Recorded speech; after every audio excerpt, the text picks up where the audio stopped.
আচ্ছা, ছোটো মাছ পছন্দ হলে কি প্রতিদিনই ছোটো মাছ আনা লাগবে? একটু বোঝার ক্ষমতা নাই যে এই ছোটো মাছ আনলে পরে আমার কতটা কষ্ট হয়। এই ছোটো মাছ আনলে পরে দেখা যায় সারাদিন এই করতেই চলে যায়। কখন রান্না করব, কখন ঘর মুছবো, কখন কাপড় ধোবো। এটা সংসারের কাজের নেই কাজের লোক একটা। আমি একা একা কাজ করি।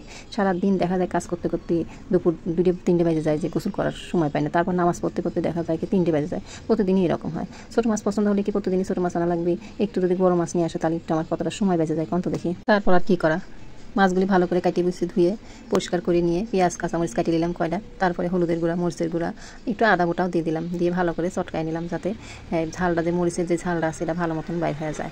এই ছোটো মাছের ভিতরে একটু জিরে বাটাও দিলাম, জিরে বাটা দিলে পরে কিন্তু সুন্দর একটা বাসনা কয় ভালোই লাগে খেতে। তারপর যে মাখানো হয়ে গেল তখন একটু সয়াবিন তেল একটু হাতের পর দিয়ে ভালো করে একটু মাখায় নিলাম। আসলে কথা কি, এই মশলা যখন ভালো মতো মাখানো যায় তখন কিন্তু মাছের স্বাদটা বাড়ে।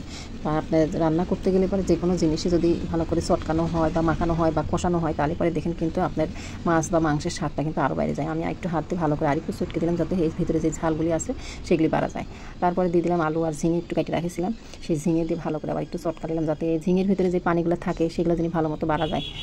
তো ভালো মতো চটকা নিলাম, দিয়ে তারপরে দিয়ে দেবো মাছ কয়টা। এই মাছ কয়টা দিয়ে একটু ভালো করে চটকা নেবো, বেশি করে চটকাবো না যাতে মাছটা না চটকে যায়, কারণ মাছটা চটকে গেলে বেশি একটা ভালো লাগবে না।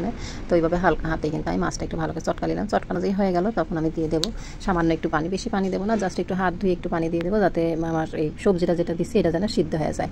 আর যেহেতু এটা আমি মাখা মাখা রাখবো, বেশি পানি রাখবো না, এই জন্য আমি একটু হাত ধুয়ে একটু পানি দিলাম, দিয়ে ঢাকা দিয়ে দিলাম।